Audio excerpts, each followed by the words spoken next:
Aftermath of a Fallen Star. Chapter 9, Torturer, Part 1.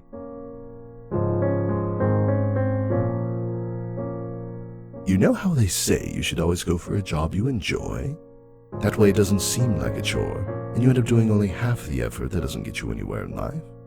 That's why I was always jealous of ponies and their cutie marks. It always seems like they have an idea on what they want to do for the rest of their life. Of course, years later, after sneaking around in their nation's underworld as a torturer for hire, I learned that wasn't always the case. Apparently, in Equestrian society, you can't get a job unless your cutie mark relates to what is required of the job, regardless of your other skills. Got a great singing voice and you want to go out to perform for audiences? Too bad. You got a peach-looking cutie mark, so you have to do something with peaches. Love teaching martial arts and want to set up your own dojo? Your cutie mark is a screw, so set up a construction company. Want to be a farmer, yet your cutie mark is a cloud? Weather job for you, buddy. Most ponies are happy doing the jobs they want with their special talent, and good for them. But those who want to try something else, something against their destined talent, are miserable. If you're rich or influential enough, you can maybe avoid this, but it's bastards like that who made those laws long ago. They would say it's to make sure every pony is happy doing what they are meant to do, but the truth is it's to keep every pony in check. Earth ponies get the farming and dirty jobs. Pegasi get the weather and military jobs. Unicorns get the political and governing jobs. It's even worse when you're not a pony, if you can even get a place that will hire you at all. Oh, and 60% of the House of Nobles, the ones who are there to help the princesses pass and make these laws with great influence.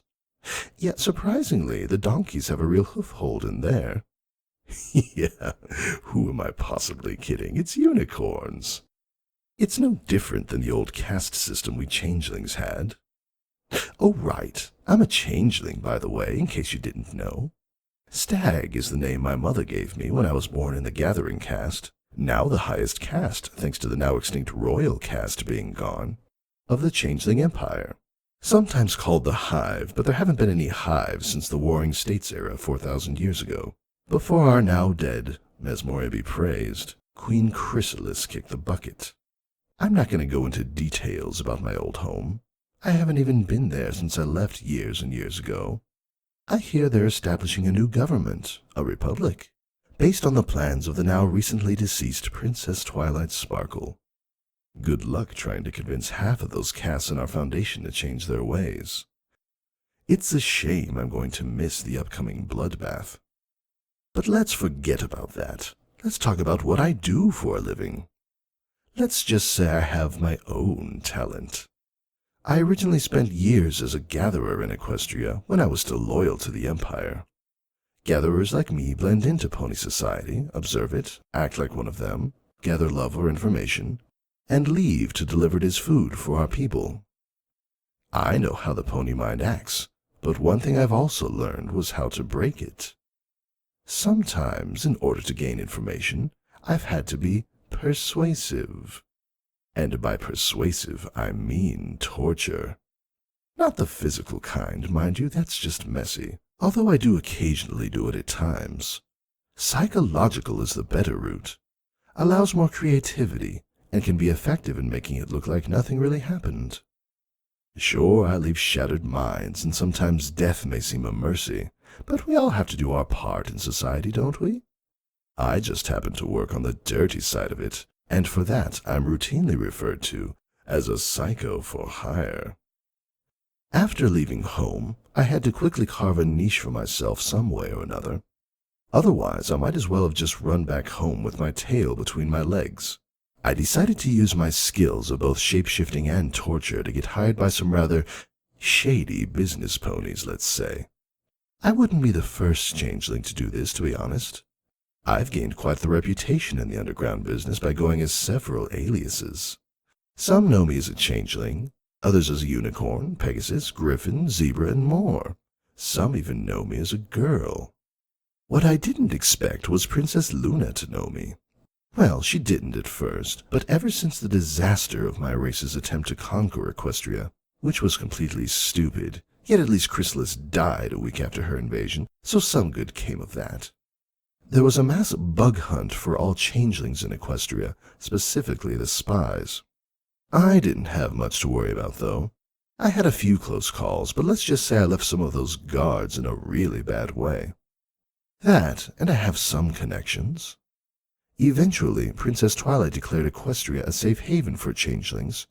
A month after Equestrian forces finally invaded a civil war-torn and dying empire, she made an effort to see that we shapeshifters were welcomed and treated equally, like the rest of the pick and mix of creatures, packing up and moving to this land of milk and honey. Now yeah, I'm frequently referred to as a bug every time I walk out without a disguise. Bug. Really? That's the best they could come up with. I can think of a few off the top of my head just for them. Hornkeys, half-breeds, mudbuckers, pastel-colored pansies. And remember, that's just a few. It doesn't matter anyway. I wear bug as a badge of honor. I mean, why would I want to be one of those pastel pansies anyway? Many forget we changelings are the apex predators, and we've been around longer than most other species, second only to dragons. To some of us, ponies are basically cattle, who certain figures in the higher castes even legislated more than once to have rounded up and put in slaughterhouses so we could extract their love faster. It's true, swear to Mesmoria. Didn't happen, mind you, because others thought it was immoral, and they had just as much right to live as the rest of us. There's also the way the guards are giving me looks as we head down to the dungeons, the kind that gives the impression they've still got a chip on their shoulders. What's the matter? Poor ponies upset their military so incompetent they can't face off an invading horde of changeling conscripts? Pfft, wimps. Where was I? Oh right, Princess Luna. Well, she found out about me, and at first I thought I was going to be arrested or killed because of my past, but she offered me a bargain. Do a task for the crown, and all the crimes I committed are pardoned. I could start with a clean slate. Well, I had always wanted to be a librarian. I hear Ponyville's got an open spot. Okay, no, that's not in good taste, I'm sorry. In this business, you have to have a dark sense of humor, or else you'll never sleep at night. Or end up a drunk, or both.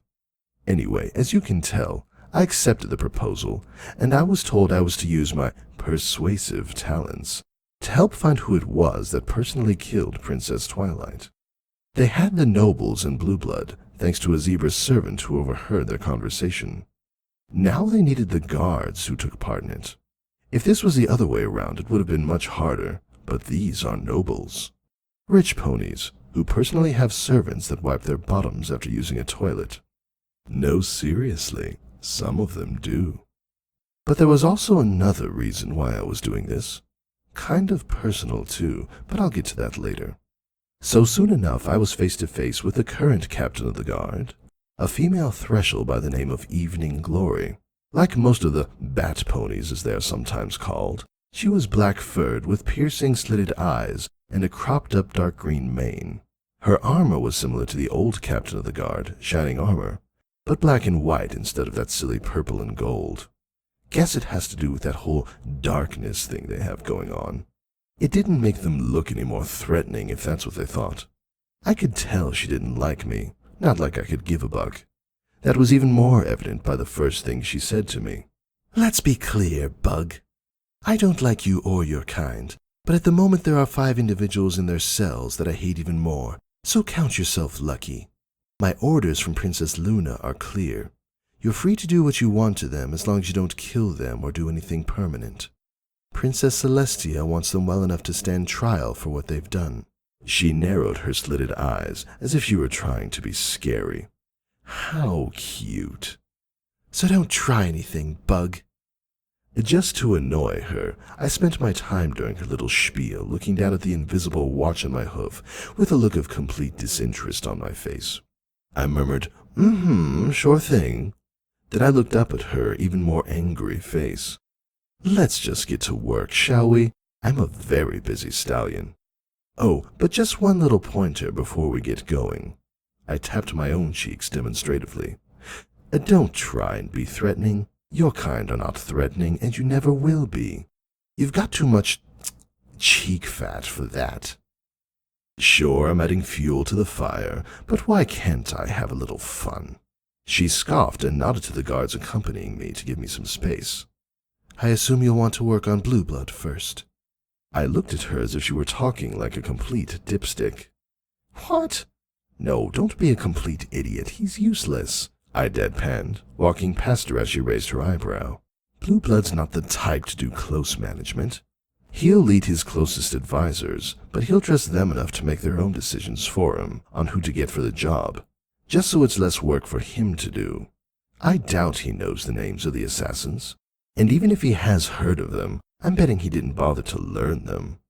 All they were made to do was kill Twilight, and that's all he cared about. That's the difference between him and his father. He's lazy as a cat. You know Lord Amadeus Blueblood? Asked Evening Glory. My dear rat-eared bat pony, I've done business with him, I said simply. He's not the most talkative fellow, but he's really smart. Hard to believe he has a son this stupid. No, Blue Blood wasn't the one I needed. I need the newest member to join the little club, eager to learn everything he could, now that he was part of a new special secret fun club. A club that killed a princess, but a club nonetheless. That would be pretty funny. Join the Kill Twilight Club. We have cookies and milk after every meeting. Anyway, I needed the guy who just got on board and was still fresh meat, easier to pound and season for a griffin's meal. Question was, who? Smirking, I turned to the captain and asked, any of these guys complete patriots, like insanely loyal to Princess Celestia? Evening Glory nodded. Lord Ivoryshell was always warning Princess Celestia that Princess Twilight was a danger to her throne, similar to how it was with the return of Princess Luna, and making Princess Cadence one as well. He felt that any princesses other than her were liable to cause a conspiracy to overthrow her, and that Equestria couldn't live without her if the worst should happen. Lord Ivory. I'd done work for that stupid sack of cow dung more than once. Oh, well, this was all lining up perfectly. Very good. Take me to his cell and I'll sort it out. Whatever, bug. Oh, and another thing, for future reference. That name doesn't have the kind of sting you guys think it does. I mean, take, for example, if I called you guys the unholy offspring of a drunken mare and a sewer rat. Chances are, if I said that, which I just did, you would have cracked my head open with a rock now, wouldn't you? Actually, no. I just got a swift punch to the face. It didn't take us long to arrive at the cell. I peeked inside the window, and boy, the guy was a wreck. His orange pelt had bruises and cuts all over it. Yellow and red mane looked like he had lost a fight with a blender. Even his hooves were chipped and bleeding. I turned to the two guards and said, "Follow my lead and treat me as your almighty ruler." Just as I say this, I transformed into Princess Celestia. Turning into an alicorn isn't that hard to do. You have the look and that's it, but it takes real power and skill to manage it. Most I can do in this form is move around and speak. Anything more than that and I'll lose the form. Plus, I can't hold it that long, so I needed to make this quick.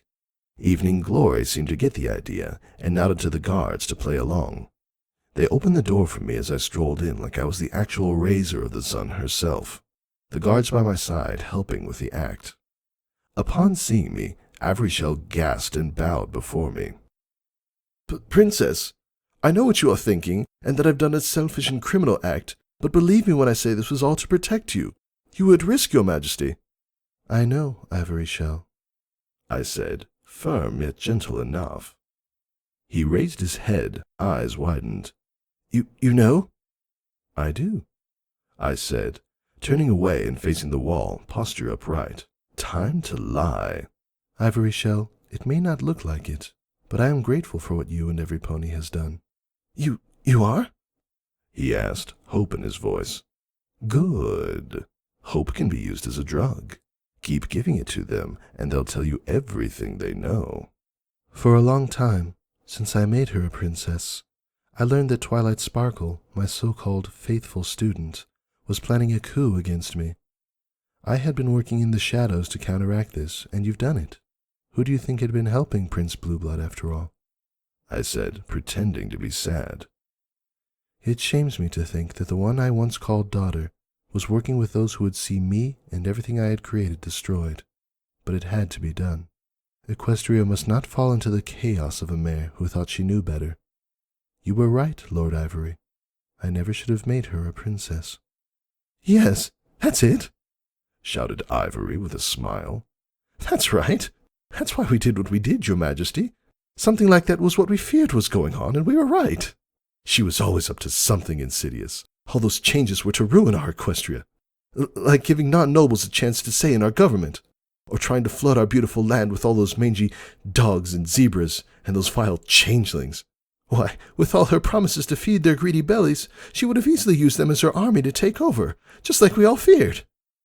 Perhaps, but we will find out, I said, as I felt the magic I had slowly leaving me. I had to end this and fast. Twilight's conspirators are still out there. That is why I had to have you five taken to prison for this, and I am sorry. He bowed low before me. Princess, I live to serve you, always. If it means dying 1,000 deaths for you and our nation, I will do so. Well, it will have to be so. I will be faking all of your deaths, but secretly you will be safe, while we root out the traitors one by one. However, it was time. I need to know which of you joined Blueblood's group in order, so that I can reward you all based on your longitude of service. I saw the greed in his eyes light up. A guy like him obviously would have been the first or second to join due to his views. And even if he was number 3 and was going to lie to me about being ahead of the other two, he'd still give me the last one's name. Yes, Princess Celestia, he said with joy. I was the first to join Prince Blueblood, followed by Lord Greengrass, Lord Vice, Lord Sandal, and Lord Cosmo. You know, I have to admit, Ivory, I underestimated you. I spoke silkily as my voice began to distort and return to its original setting. I thought you were stupid, friendo, but if anything, now I'd say you were a total bucking retard. With a smile, I turned around and watched his grinning face fall straight into outright horror and despair as my changeling form completely revealed itself. No, he whimpered, tears springing from his terrified eyes, and he started to rock left and right in his chair in a panic. No, not you, no. I shrugged, faintly laughing while shaking my head slowly. Yeah, Dipstick, it's me. I approached him slowly, leaning in until our faces were uncomfortably close to each other. You know, I bet you never would have had the spine to talk that way to my face, would you? No, of course not. You'd have soiled yourself first before that happened. The old stallion struggled to find his voice, but finally managed to croak. Stag. His lips were quivering, and an uncontrollable stream of tears was pouring down his cheeks. It was watching a puppy after the owner just gave them the beating of their life. Stag, you know I've always respected you and your kind. No, Ivory, no. I took him rather roughly by his cheeks and my hooves, squishing them so he looked as silly as possible. Our eyes were now inches from each other, and I continued slowly in a parental reprimanding tone, my voice just above a whisper. No, here it is, Ivory. You're screwed. Your entire family is screwed. You made a choice, and this is the consequence. I gestured towards the other guards standing around us. Us. We are the consequence. The only thing you've got left to look forward to is the excruciatingly painful first-class trip to Tartarus the princess will be rewarding you with. Oh, that, and your entire estate being turned into a nice new home for dozens of changeling immigrant families. I'm sure they'll have an easy time bringing up generations of their hundreds of kids there. I patted him on the cheek affectionately as I stood back. You have a nice day now. He just stared at me, his eyes not moving as me and the other guards made our way out. When I closed the door, I waited.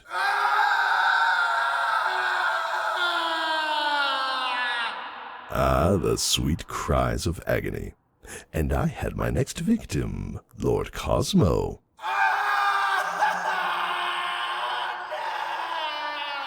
I love my job.